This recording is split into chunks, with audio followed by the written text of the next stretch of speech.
The June sun beat down mercilessly on the sprawling grounds of the Riverside Country Club in Naperville, Illinois, turning what should have been the happiest day of Robert Bob Mitchell's life into something that felt more like a public execution. Sweat beaded on his forehead as he stood at the altar in his rented tuxedo, watching his only daughter Emma walk down the aisle toward a future that apparently didn't include much room for him. Bob was 63 years old, a recently retired mechanic who had spent 42 years with grease under his fingernails and pride in his heart. His hands, scarred from decades of working on engines, trembled slightly as he held Emma's bouquet while she exchanged vows with Bradley Thornton III, a name that sounded like it came with its own trust fund and a stick permanently lodged somewhere uncomfortable. The ceremony itself had gone smoothly enough. Bob had walked Emma down the aisle with the dignity of a man who understood that this moment was about letting go, even if it felt like having his heart surgically removed without anesthesia. She looked beautiful in her dress, a $15,000 creation that cost more than Bob's first car. Hell, it cost more than his first 3 cars combined, but it was during the reception that everything went sideways. Bob had been nursing his second beer, a Budweiser that Bradley's family probably considered beneath their refined palates, when the DJ announced it was time for the father-daughter dance. This was the moment Bob had been both anticipating and dreading. He'd practiced to butterfly kisses in his small apartment above Murphy's auto shop for weeks, stepping carefully around the coffee table and trying not to knock over his collection of vintage car magazines. Emma approached him with a smile that seemed strained around the edges, like plastic wrap stretched too tight. Her wedding dress rustled as she took his calloused hands in her perfectly manicured ones. "Ready, Dad?" she asked, but there was something in her voice, a distance that hadn't been there when she was little and would dance on his feet in the garage while he worked on cars. Bob nodded and led her to the center of the polished dance floor. The opening notes of their song filled the tent, and for a moment, everything felt right. This was his little girl, the one who used to hand him wrenches and ask endless questions about how engines worked, the one who'd fallen asleep in the passenger seat of his truck during long drives to car shows. But then she started talking. "Dad, I need to ask you something," Emma said quietly as they swayed to the music. Her voice was barely audible over the piano melody, but Bob could hear the tension in it. "What is it, sweetheart?" "Brad's parents. They've been asking about your situation." Bob's stomach tightened. "My situation? Your living arrangement above the auto shop?" Emma's eyes darted toward the head table where Bradley's parents sat like royalty, surveying their kingdom. Mrs. Thornton mentioned that it might be awkward for Brad's career if his father-in-law is still working as a mechanic. The song continued, but Bob felt like the air had been sucked out of the tent. "Emma, I'm retired, and I'm proud of what I've done with my life." "I know, Dad, I know. But maybe it's time to think about evolving. Brad's father owns 3 investment firms. He could help you get into something more appropriate." "Appropriate?" Bob stopped dancing, even though the music continued. Other couples swirled around them, but he felt frozen in place. "What's inappropriate about honest work?" Emma's face flushed. "Dad, please, people are watching. Can we just finish the dance?" But Bob couldn't move. He stared at his daughter. This woman he'd raised by himself after her mother died when Emma was 12, and wondered when she'd become someone he didn't recognize. "You're embarrassed by me," he said quietly. "Dad, that's not... You're embarrassed by who I am, by what I do, by where I live." Emma's composure cracked. "Can you blame me? Look around, Dad. This is my new life. These people, they matter. They have influence, connections, opportunities. And you..." She paused, looking at his weathered hands, his slightly too short sleeves, his shoes that were clean, but clearly not expensive. You're still living in the past, above that greasy garage, driving that old car. That old car put you through college, Bob said, his voice low but carrying clearly in the sudden silence that had fallen around them. The song had ended, but neither of them had noticed. And I'm grateful for that, but what, Emma? But now that you've got your degree and your fancy husband, you want to pretend you came from somewhere else. The entire reception had gone quiet. 300 guests were staring at them, champagne glasses frozen halfway to lips, conversations dying mid-sentence. Even the DJ seemed to sense the tension and hadn't started the next song. Emma's face went white, then red. "You're making a scene, Dad." "I'm making a scene. I'm standing here being told by my own daughter that I'm not good enough for her new life." "That's not what I said." "It's exactly what you said." Bob looked around at all the faces staring at them. Bradley's family, with their perfectly styled hair and jewelry that probably cost more than Bob's annual income. Emma's college friends with their designer dresses and expressions of barely concealed pity. The country club staff standing awkwardly by with trays of champagne. Bradley appeared at Emma's side, his face tight with embarrassment. "Is everything okay here?" Emma turned to her new husband, and Bob saw something in her eyes he'd never seen before, shame. She was ashamed of him. "Dad was just leaving," Emma said coldly. Bob felt like he'd been slapped. "Emma." "You know what, Dad?" Emma's voice rose, carrying clearly across the silent reception. "This is exactly why I didn't want you to give a speech tonight. This is exactly why Brad's parents were concerned. You don't fit in here, and you never will." The words hung in the air like smoke from a backfired engine. Bob could feel the stares of 300 people boring into him, could hear the whispered conversations starting up around the edges of the crowd. "Emma, sweetheart, I just what? Just wanted to embarrass me on my wedding day? Just wanted to make sure everyone knows exactly where I come from?" Emma's voice cracked, but there was venom in it that Bob had never heard before. "You're useless, Dad. This is my day, my new life, and you're ruining it like you ruin everything else." The words hit Bob like a physical blow. He stood there for a moment looking at his daughter, this stranger in a wedding dress who used to be his little girl, and felt something inside him break. Without a word, Bob turned and walked away. He walked past the staring guests, past the perfectly arranged flowers, past the ice sculpture of 2 swans that probably cost more than his monthly rent. He walked out of the reception tent, across the manicured lawn, and to the parking lot where his 1967 Ford Mustang Fastback sat among the BMWs and Mercedes and Audis like a blue-collar worker at a board meeting. The Mustang was Acapulco blue, restored to perfection over 15 years of weekends and evenings. Bob had bought it as a rust bucket when Emma was in high school, and they'd worked on it together. She'd learned to drive in that car, had taken her prom date to dinner in it, had cried in the passenger seat when her boyfriend broke up with her junior year. Now, as Bob sat behind the wheel with his hands shaking, he remembered what Emma had said about it being an old car. This wasn't just a car. It was their history together, their bond, their shared passion. Every bolt, every piece of chrome, every stitch in the leather seats represented hours they'd spent together, talking and laughing and dreaming. Bob started the engine, and the 289 V8 rumbled to life with a sound that had always made Emma smile.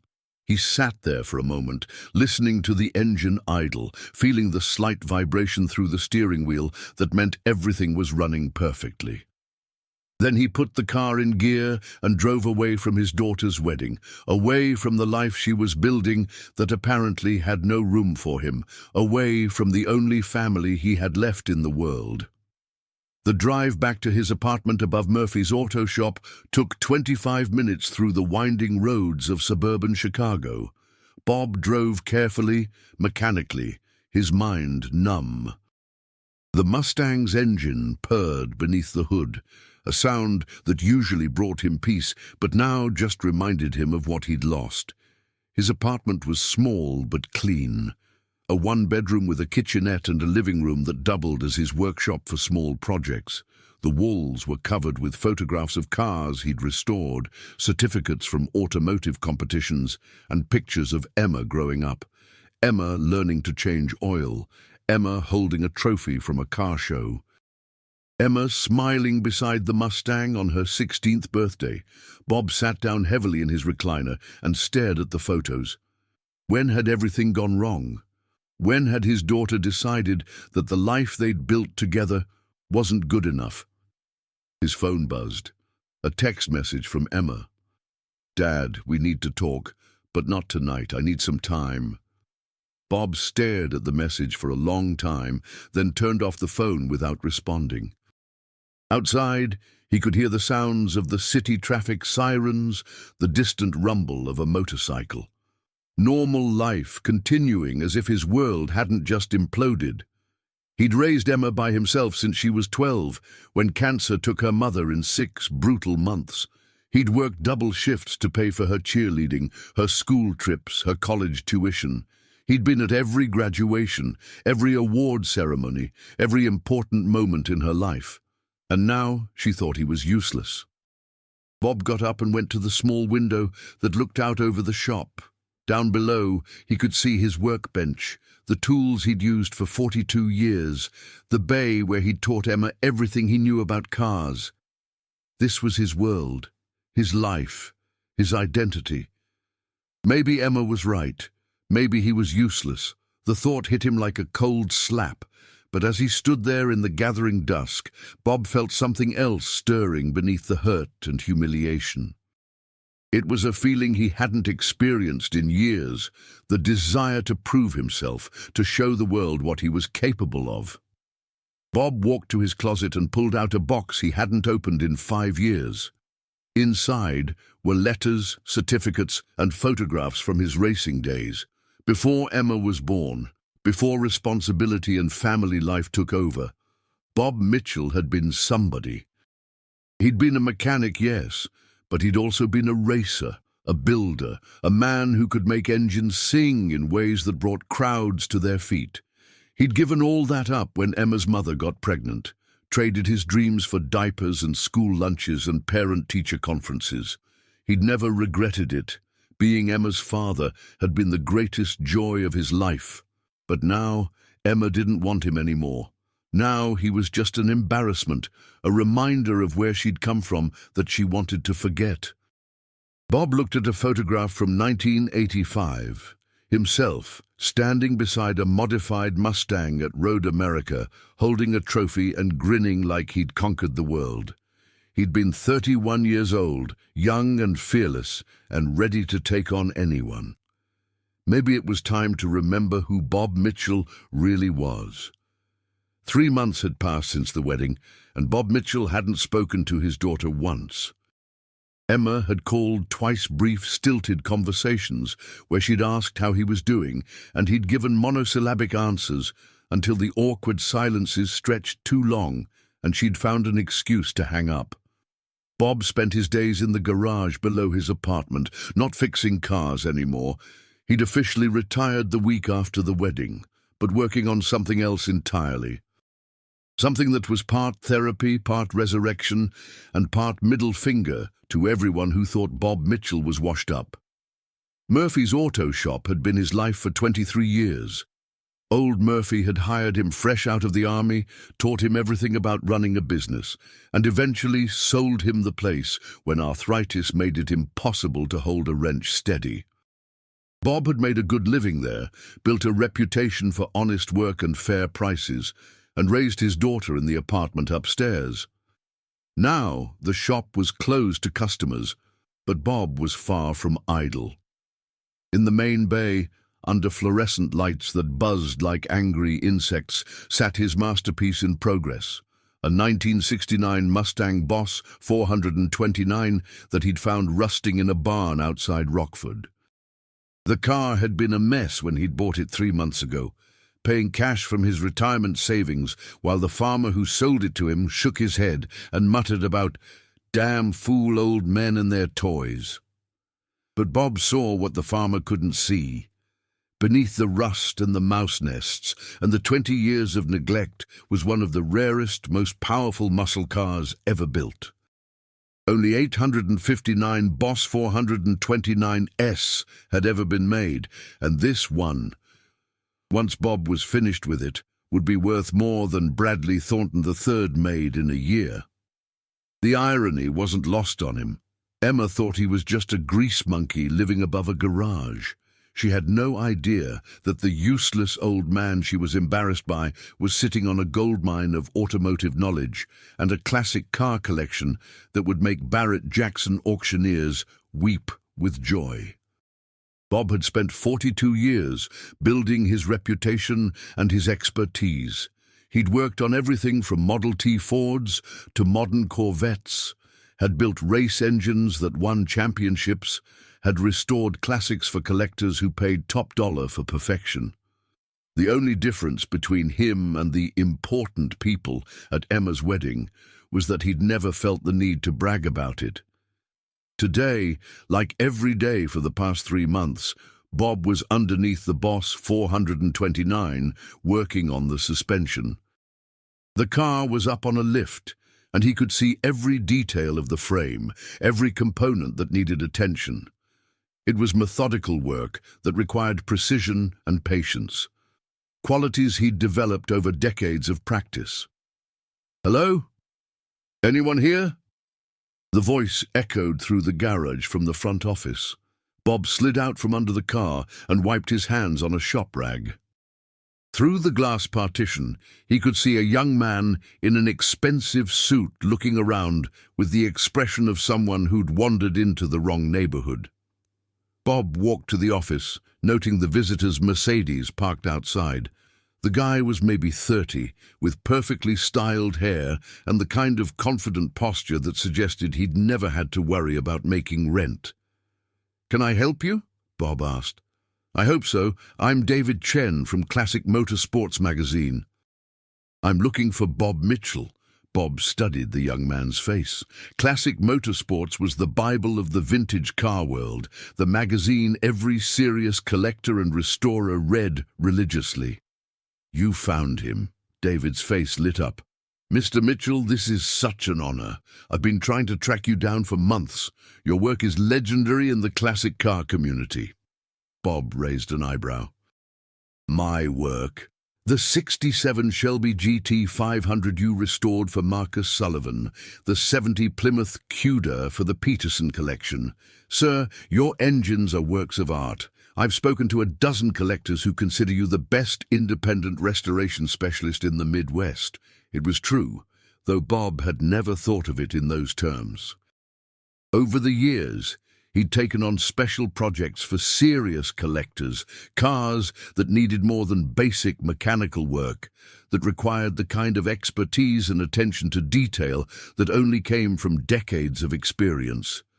Word had spread quietly through the classic car community, and Bob had developed a reputation among people who measured restoration quality in thousandths of an inch and paid accordingly. "What can I do for you, Mr. Chen?"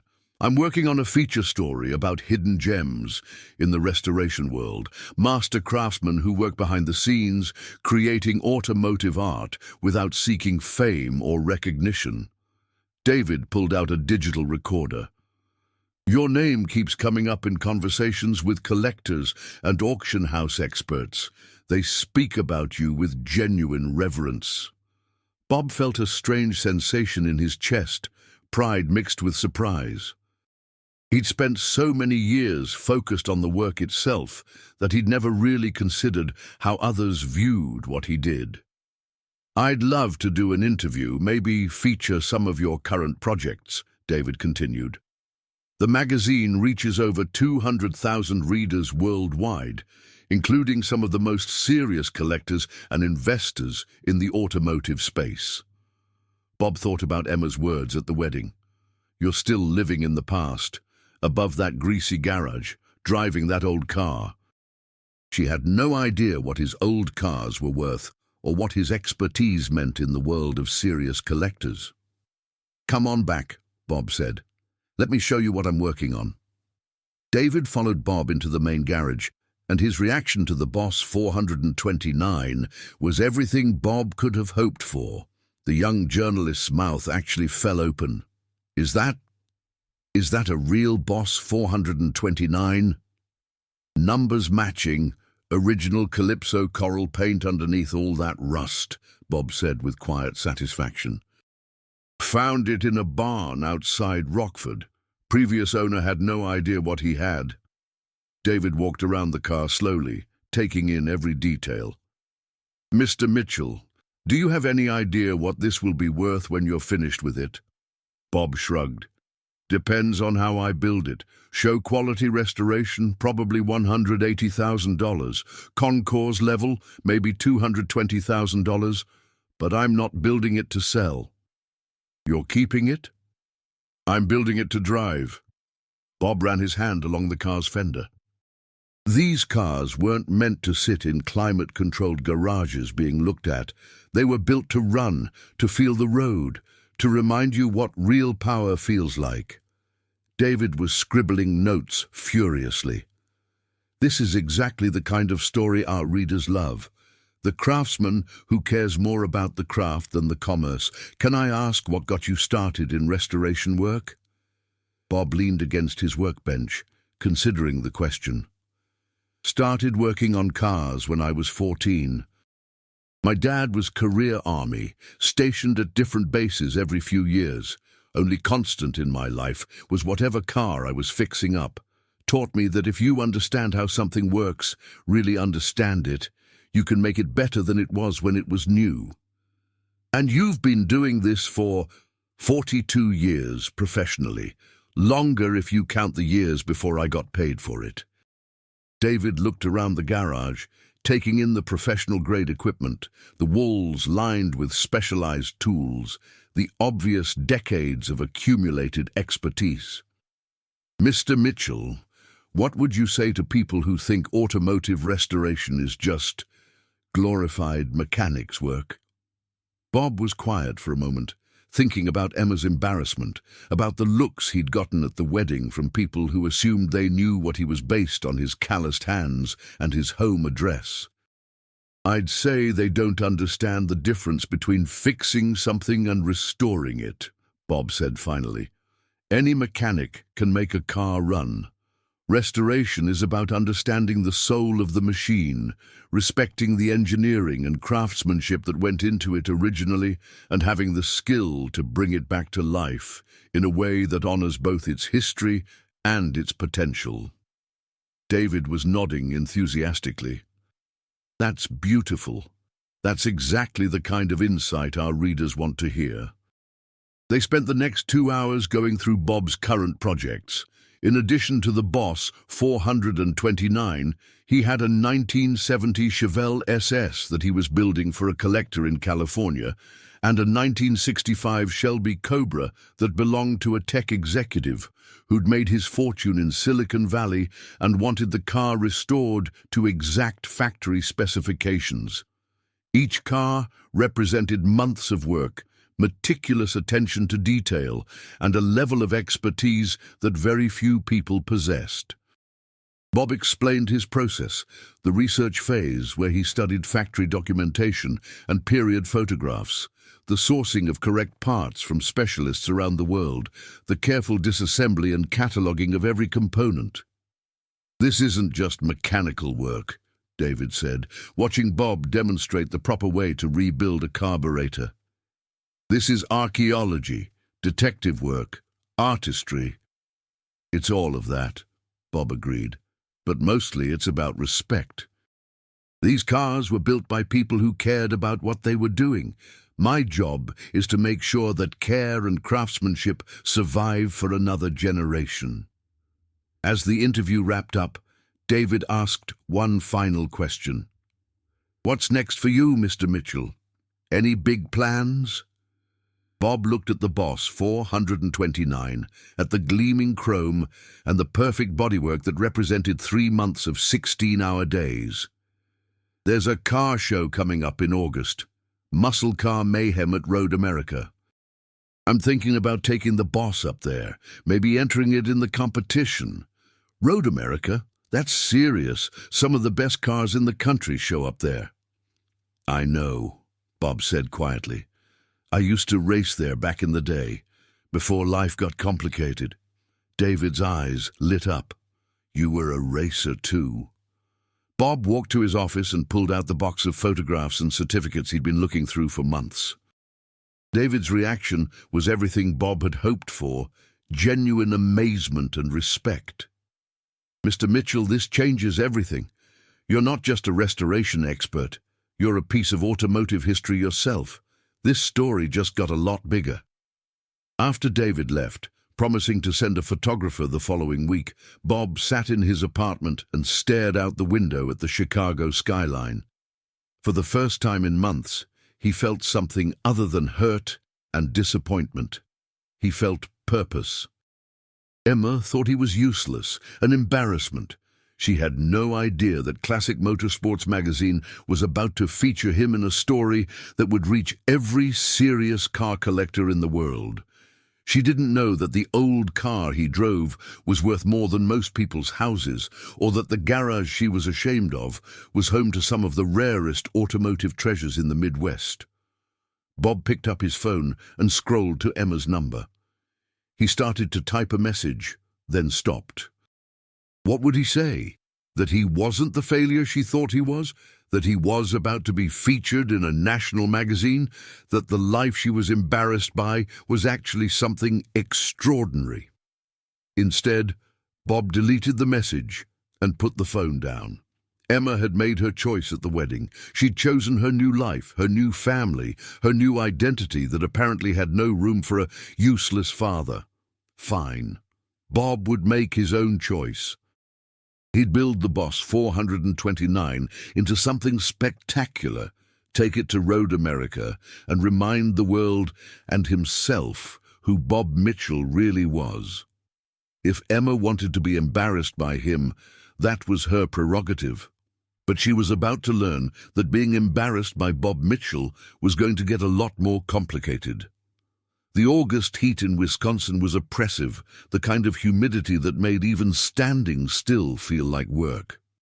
But Bob Mitchell barely noticed as he guided the Boss 429 off the trailer at Road America, the legendary racing circuit in Elkhart Lake.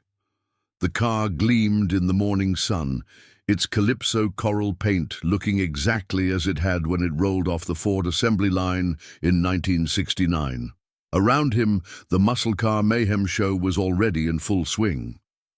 Hundreds of classic cars filled the infield, their owners fussing over every detail, polishing chrome that was already perfect, adjusting signs that explained their restoration stories. This wasn't just a car show, it was the car show, where the country's most serious collectors brought their most prized possessions to compete for trophies that meant more than their monetary value. Bob had been coming to Road America since the 1980s, first as a racer, then as a spectator watching other people's dreams play out on the track. But this was the first time he'd entered a car in the concours competition, and the first time he'd been back since Emma's wedding 3 months ago. The Classic Motorsports article had come out 2 weeks earlier, and the response had been overwhelming. Bob's phone had been ringing constantly with interview requests, restoration inquiries, and invitations to shows around the country. The magazine had devoted 6 pages to his story, with professional photographs of the Boss 429 and detailed descriptions of his restoration philosophy. The headline had read, "The Master Mechanic, How Bob Mitchell Builds Automotive Dreams in a Chicago Garage." But it was the subtitle that had caught everyone's attention. Why some of America's wealthiest collectors trust their million-dollar machines to a man who lives above his workshop. The article had painted Bob as something between an artist and a sage, a craftsman who chose authenticity over profit and quality over quantity. It mentioned his racing background, his decades of experience, and most importantly, his reputation among serious collectors as the guy you called when you needed something done right. Now, as Bob positioned the Boss 429 in its assigned space, he could feel the weight of expectation. People were already gathering around the car, taking pictures, asking questions about the restoration. The level of attention was both flattering and slightly overwhelming. "Excuse me, are you Bob Mitchell?" Bob turned to see a distinguished older man in a polo shirt and khakis, the uniform of the serious car collector. Behind him stood a younger woman with a professional camera, and Bob recognized the setup of people who were important in this world. "I am Tom Blackwood from the Blackwood Collection. I read the article in Classic Motorsports. This is the Boss 429 they featured." Bob nodded. The Blackwood Collection was legendary among car enthusiasts, a private museum in California that housed some of the most significant American muscle cars ever built. Tom Blackwood was old-school automotive royalty, a man whose opinion carried weight throughout the classic car community. "Mind if I take a look?" Tom asked, but he was already walking around the car, his experienced eye taking in every detail. Bob watched as the older man examined the paint finish, the chrome work, the interior stitching, all the tiny details that separated a good restoration from a great one. "Numbers matching?" Tom asked. "Everything. Engine, transmission, differential. Even found the original carburetor." Tom nodded approvingly and popped the hood. The 429 engine sat in the bay like a mechanical sculpture, every component restored to factory specifications, but with the subtle improvements that came from modern understanding of metallurgy and engineering. "Jesus," Tom breathed, "this is museum-quality work." He spent 20 minutes examining the car, asking technical questions that revealed his deep knowledge of these machines. Finally, he straightened up and extended his hand to Bob. "Mr. Mitchell, I've been collecting cars for 30 years, and I've never seen restoration work this good. The attention to detail, the accuracy, the craftsmanship. This is what Concours restoration should be." Bob felt a familiar pride, the same feeling he'd had when he'd first heard the Boss 429 fire up after months of work. "Thank you. That means a lot coming from you." "I'm serious. I have a 67 L88 Corvette that needs a complete restoration. I've been looking for the right person for 2 years. After seeing this," Tom gestured at the Mustang, "would you be interested in discussing it?" An L88 Corvette was automotive royalty, one of the rarest and most valuable muscle cars ever built. Being asked to restore one was like being commissioned to restore the Mona Lisa. "I'd be honored to discuss it," Bob said. They talked for another hour, joined by other collectors who'd heard about Bob's work. Word spread quickly through the show, and by noon, there was a constant crowd around the Boss 429. Bob found himself holding court, explaining his restoration process, sharing stories about the car's history, answering technical questions from people who clearly knew their stuff. It was during one of these conversations that Bob saw a familiar figure approaching through the crowd. Emma stood at the edge of the group, wearing designer jeans and a polo shirt that probably cost more than Bob spent on groceries in a month. She looked nervous, uncertain, like she wasn't sure she belonged there. Bob excused himself from the conversation and walked over to his daughter. Up close, he could see the strain around her eyes, the tension in her posture. She looked like she hadn't been sleeping well. "Hi, Dad." "Emma, what are you doing here?" I read the article." "In the magazine?" She glanced around at the crowd of people admiring his car. "I had no idea that. I mean, I knew you worked on cars, but I didn't know." Didn't know what? Emma struggled for words. I didn't know you were famous, important, that people thought so highly of your work. Bob looked at his daughter, this woman he'd raised, but who sometimes felt like a stranger. Emma, I've been doing this work for 42 years. The only thing that's changed is that someone finally wrote about it. But all these people, they're treating you like... She watched as Tom Blackwood waved from across the lot, clearly hoping to continue their conversation later. Like you're some kind of celebrity. I'm not a celebrity. I'm a mechanic who's good at his job. Emma winced at the word mechanic, and Bob caught it. Even now, even after seeing the respect he commanded in this world, she was still embarrassed by what he did for a living. Dad, about the wedding. Emma started, but Bob held up a hand. Emma, why are you here? Really? She looked around again, taking in the crowd, the expensive cars, the obvious wealth and status of the people who were seeking Bob out. I wanted to apologize for what I said. It was wrong, and I'm sorry. Are you sorry because you meant it and realized it hurt me? Or are you sorry because you found out I'm not as useless as you thought? Emma flinched. That's not fair. Isn't it? 3 months ago you told me I was useless, that I didn't fit into your life, that I was an embarrassment. Now you show up here and suddenly want to apologize because some magazine wrote about me. It's not like that. Then what is it like, Emma? Help me understand why you're here. Emma was quiet for a long moment, watching the activity around them. A group of teenagers had discovered the Boss 429 and were taking selfies in front of it, clearly impressed by the car's aggressive stance and perfect restoration. I made a mistake, she said finally. At the wedding, I was nervous, worried about fitting in with Brad's family, and I took it out on you. I said things I didn't mean. Did you mean them at the time? Emma's composure cracked slightly. Yes, I did mean them at the time. I was embarrassed, and I thought I was better than where I came from. Bob nodded. At least she was being honest.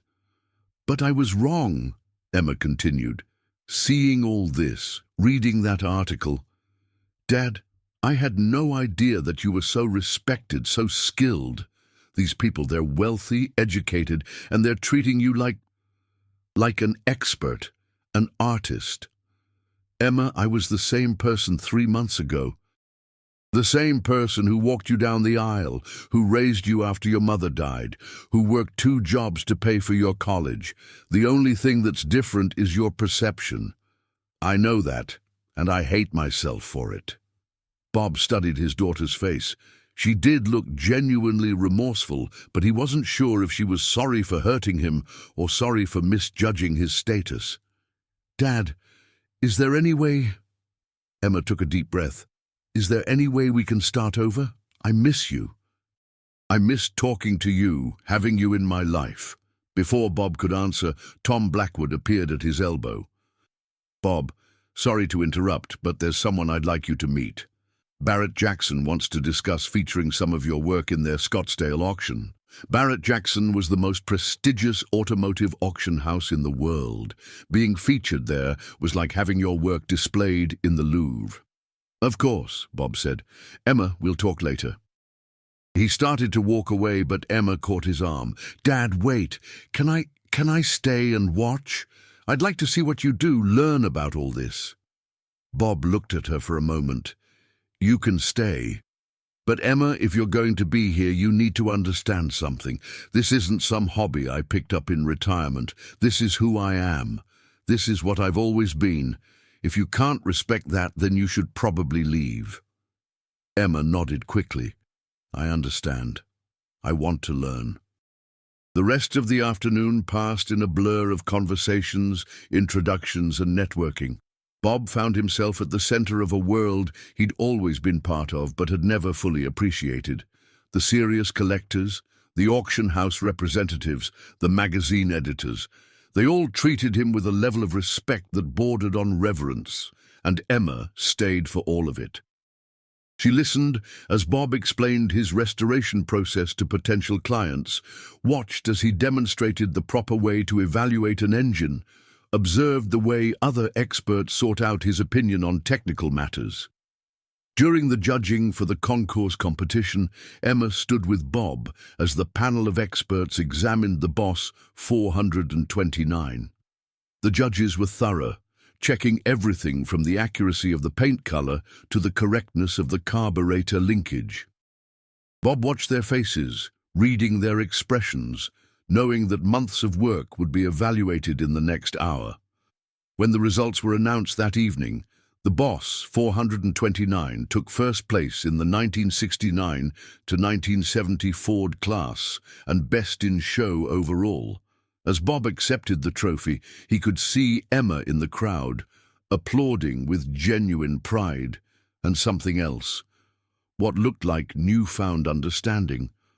After the ceremony, as Bob loaded the trophy into his truck, Emma approached him again.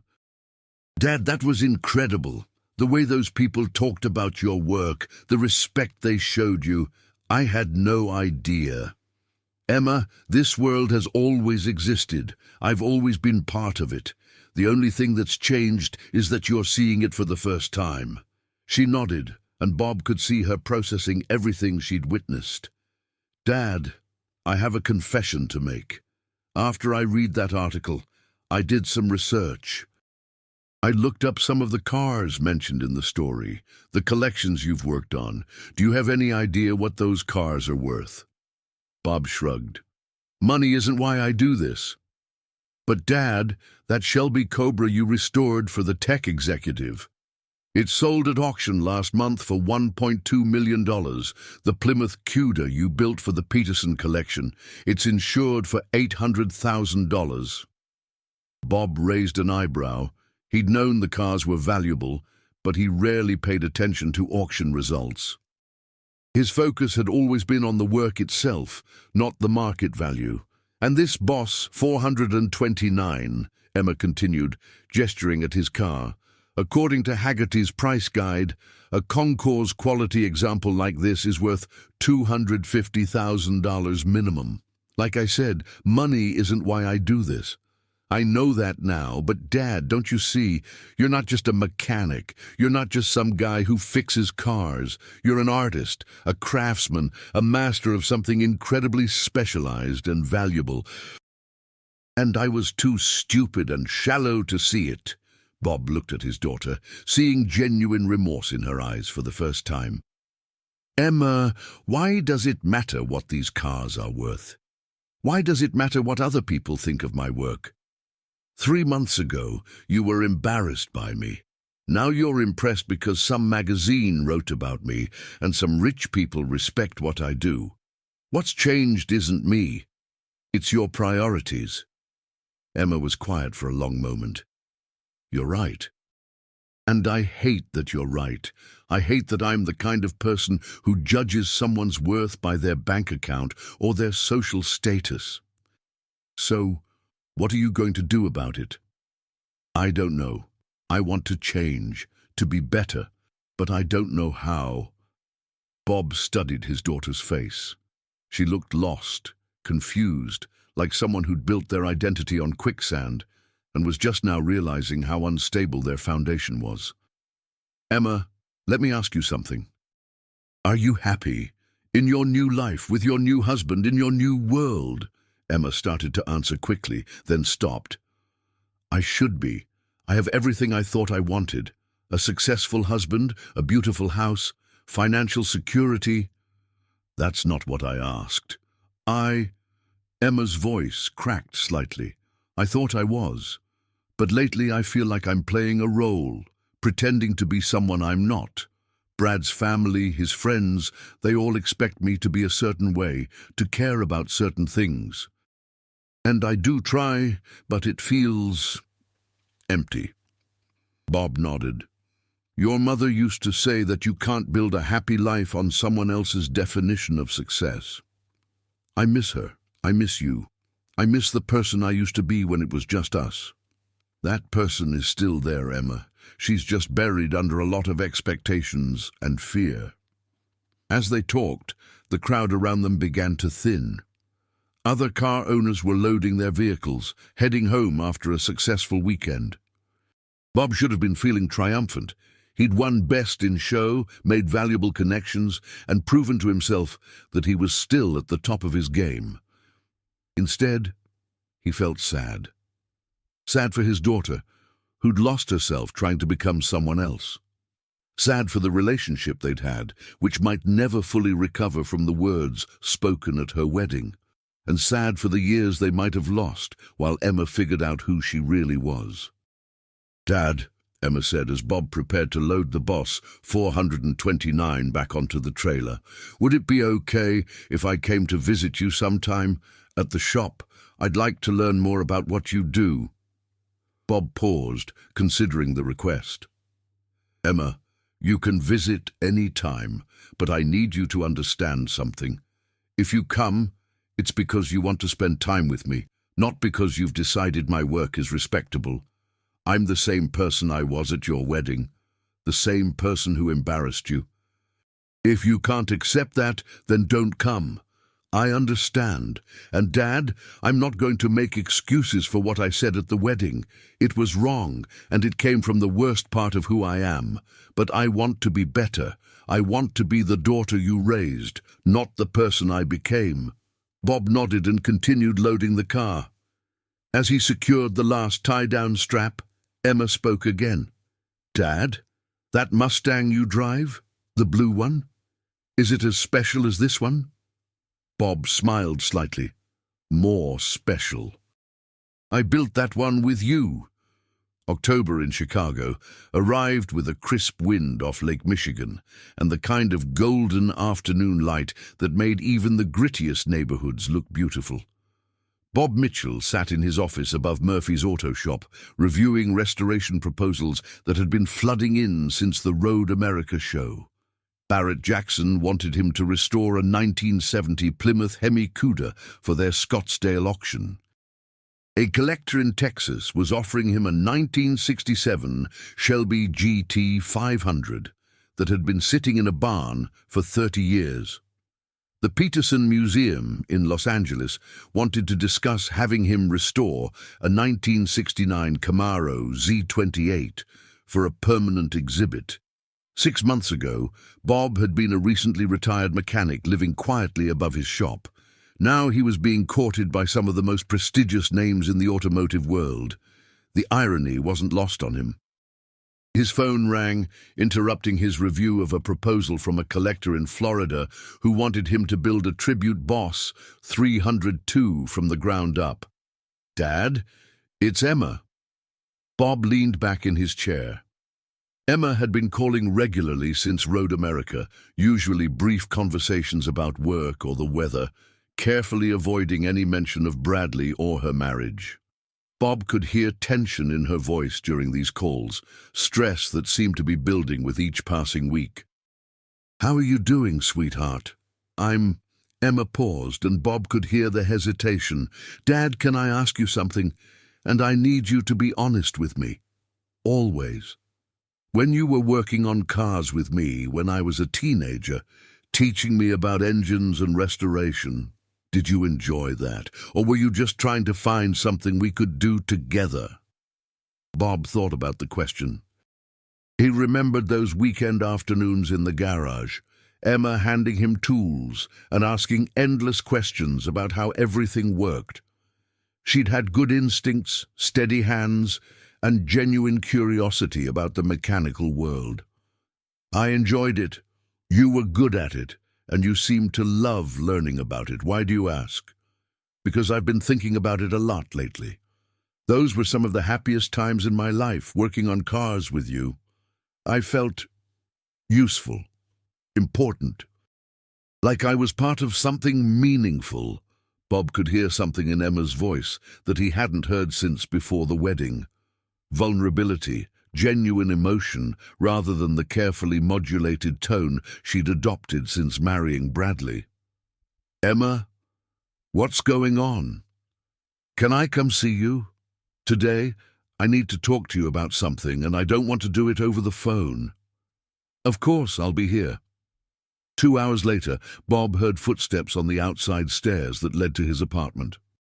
Through the window, he could see Emma's car parked below, not the Mercedes she'd been driving at Road America, but an older Honda Civic that looked like it had seen better days.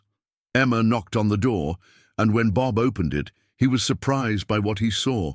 His daughter looked tired, stressed, and was wearing jeans and a sweater rather than the designer clothes he'd become accustomed to seeing her in. "Come in, sit down. You want some coffee?" "Please." Bob made coffee while Emma sat at his small kitchen table, looking around the apartment she'd grown up in. It hadn't changed much. The same furniture, the same photographs on the walls, the same comfortable clutter of a man who lived alone and didn't worry about impressing anyone. "Dad, I left Brad." Bob set down the coffee and studied his daughter's face. She looked relieved, but scared, like someone who'd jumped off a cliff and wasn't sure where they'd land. "When?" "3 days ago. I've been staying at Sarah's apartment."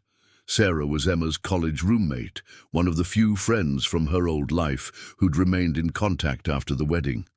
"What happened?" Emma wrapped her hands around the coffee mug as if she needed the warmth. "A lot of things. But the breaking point was last weekend. Brad's parents were having a dinner party, and they were showing off some classic car Brad's father had just bought. A 1965 Mustang convertible. They paid $75,000 for it, and Brad's father was going on and on about what a great investment it was, how much it would appreciate. Bob nodded, waiting for her to continue. "So, I mentioned that you'd probably know whether it was a good restoration, since you're an expert on classic Mustangs. And Brad's mother, she got this look on her face like I'd mentioned that my father was a drug dealer or something. She said very politely that they'd already had it evaluated by proper experts and didn't need the opinion of a local mechanic." Bob felt a familiar flash of anger, not for himself, but for Emma having to hear her father dismissed so casually. And then Brad agreed with her. He said that while he was sure you were very good at basic automotive work, they needed someone with credentials from the serious collector community to evaluate a car that expensive. What did you say?" "I told them about Road America, about the article in Classic Motorsports, about the fact that Barrett Jackson wants you to restore cars for their auction. And you know what Brad said?" "What?" "He said that even if that was true, it didn't change the fact that I came from working-class background and needed to be careful not to let that show through in social situations." Bob set down his coffee harder than he'd intended. "He said that?" "Those exact words." And his parents nodded like he'd said something wise and reasonable.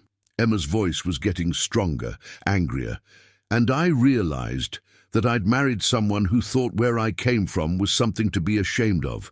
Someone who thought you were something to be ashamed of. "Emma."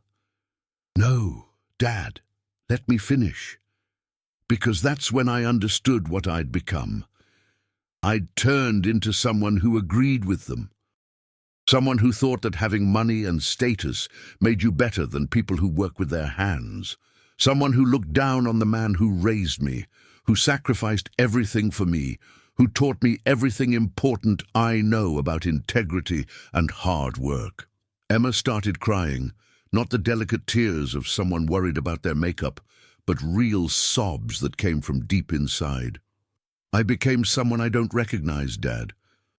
Someone who cared more about impressing people than about being a good person. Someone who was embarrassed by the best man I know." Bob moved around the table and put his arms around his daughter, holding her while she cried out months of accumulated pain and regret. "It's okay, sweetheart, it's okay." "No, it's not okay. I hurt you. I said terrible things to you on what should have been a happy day. And why? Because I was worried about what a bunch of snobs would think. Emma, you were trying to fit into a new world. That's natural. But I lost myself in the process, and I lost you." They sat together for a while, Emma gradually calming down while Bob processed what she'd told him. His daughter had left her husband, left the life she'd worked so hard to build, left the financial security and social status that had meant so much to her. "What are you going to do now?" Bob asked. "I don't know. The divorce is going to be complicated. There's a prenup, so I won't get much financially. I'll need to find a job, a place to live. I'm basically starting over at 28. "Do you regret it?" Emma was quiet for a moment. "No, for the first time in months, I feel like myself again. Scared, but like myself." Bob stood up and walked to the window that looked down at the shop. The late afternoon sun was slanting through the bay doors, illuminating his workbench and tools. "Emma, I need to ask you something, and I want an honest answer. Are you here because you need help, or are you here because you've decided I'm worthy of your respect?" "I'm here because I love you and I've been an idiot. I'm here because I want my father back in my life, and I want to be the daughter you raised instead of the person I became." Bob nodded. "Good answer. Dad, can I ask you for a favor? And you can say no if you want." "What is it?" "Can you teach me to work on cars again? Really teach me, not just the basics you showed me when I was a kid? I want to learn what you do, understand your world." Bob turned from the window and looked at his daughter. "Emma, restoration work is hard, dirty, frustrating work. It takes years to develop the skills, and even then, you're constantly learning. It's not glamorous, and it doesn't pay well unless you're very good at it." "I know. But Dad, I've spent the last 6 years trying to become someone else, and it made me miserable. I want to try being myself for a while." "And if you decide you don't like it, if it's too hard or too boring or too blue-collar for you, then at least I'll know. But Dad, those afternoons we spent in the garage when I was growing up, those were the times when I felt most like myself, most useful, most connected to something real." Bob studied his daughter's face, looking for any sign that this was another phase, another attempt to try on a new identity. But what he saw was determination mixed with humility, the same expression she'd had as a 12-year-old learning to change oil. "Okay, but we do this right. You start at the bottom, learning the basics. You don't get special treatment because you're my daughter." "I understand. And Emma, if you're going to work with me, you need to understand that this isn't just about cars.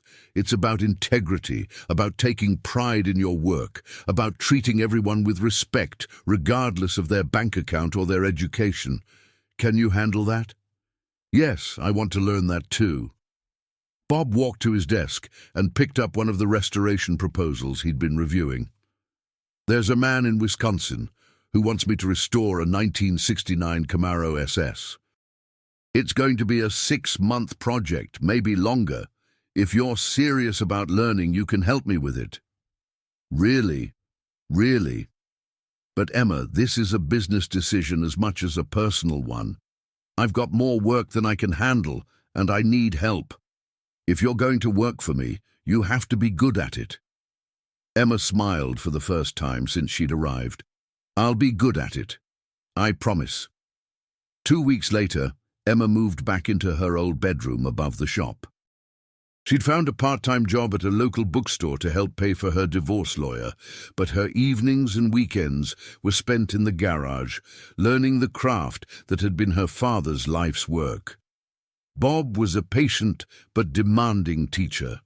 He made Emma start with the basics, cleaning parts, organizing tools, learning to read mechanical drawings.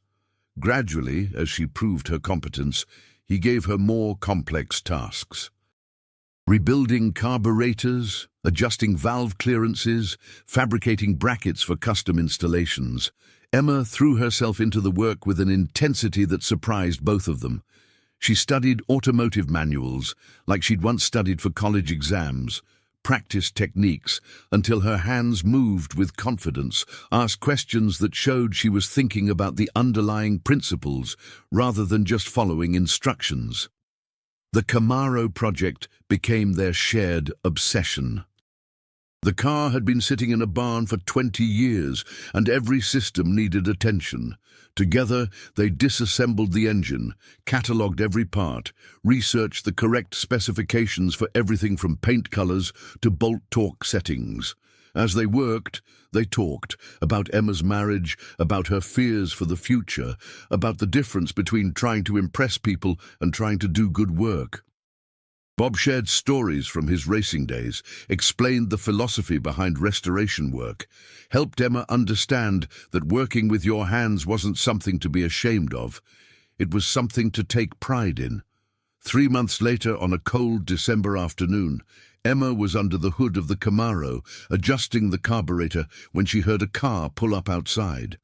Through the garage window, she could see a familiar Mercedes parked in the driveway. Bradley Thornton III stepped out of the car, looking around the garage with the same expression of distaste he'd had at their wedding. He was wearing an expensive suit and an expression that suggested he was doing everyone a favor by being there. Emma wiped her hands on a shop rag and walked over to meet him. "Hello, Brad." Emma. Bradley looked at her work clothes, her grease-stained hands, her hair pulled back in a ponytail. "You look different." "I am different. Look, I came here to talk sense into you. This whole thing has gone on long enough. You've made your point, proven your independence or whatever this is about. It's time to come home." Emma glanced back at the Camaro, at the engine they'd been rebuilding piece by piece, at the work that had given her more satisfaction in 3 months than she'd had in 6 years of marriage. "This is home, Brad." "This?" Bradley gestured dismissively at the garage. "Emma, you're living above an auto shop, working as a mechanic. You have a college degree, connections, opportunities. Why are you throwing your life away?" Before Emma could answer, Bob emerged from the office where he'd been reviewing parts orders. He nodded politely to Bradley but didn't approach, letting Emma handle the conversation. "I'm not throwing my life away," Emma said. "I'm finding it. By playing with cars." "Emma, be realistic. How much money can you possibly make doing this? What kind of future does this offer you?" Emma looked at Bradley. This man she'd married, this person she'd thought would give her everything she wanted, and realized how little he understood about anything that mattered. "Brad, do you see that car over there?" Emma pointed to Bob's Mustang, parked in the corner of the garage. "That's a 1967 Mustang Fastback. My father and I restored it together when I was in high school. It's worth about $80,000, but that's not why it's important. It's important because every bolt, every piece of chrome, every stitch in the seats represents time we spent together, things we learned together, problems we solved together." Bradley glanced at the car with the same dismissive expression. "It's still just an old car, Emma." "No, it's not. It's craftsmanship. It's history. It's the result of someone caring enough to do something right. And the work I'm doing now, learning to restore cars like that, it's not just a job. It's a craft, an art form, a way of preserving something beautiful and meaningful." "Emma, you're being ridiculous. You're romanticizing manual labor." Emma felt her anger rising, but it was a clean anger, not the confused resentment she'd felt for months. "Brad, you know what's ridiculous? Thinking that the only work worth doing is work that impresses other people. In thinking that the only life worth living is one that looks good on paper. So you're going to spend your life in a garage, getting dirty, making barely enough money to get by. If that's what it takes to do work I believe in, work that matters, then yes." Bradley shook his head. "Emma, I'm offering you one more chance. Come home, we'll work things out. Pretend this whole episode never happened. But if you stay here, if you choose this life over the one we built together, then we're done." "Permanently?" Emma looked at Bradley, then at Bob, then at the Camaro they'd been working on. The choice wasn't difficult. "Then we're done." After Bradley left, Emma and Bob worked in comfortable silence for a while. Finally, as they were cleaning up for the day, Emma spoke. "Dad, I have something to ask you." "What's that?" "Next spring, when we finish the Camaro, would you let me drive it to Road America? I want to enter it in the show." Bob smiled. "That's a lot of pressure. Road America isn't amateur hour." "I know, but I want to prove something, to myself mostly, that I can do this work, that I can be good at it, that I can honor the craft the way you've taught me. And if the car doesn't win, then we'll know what we need to work on for next time." Bob nodded approvingly. "Good answer. Yes, you can drive it to Road America, but Emma..." "Yeah.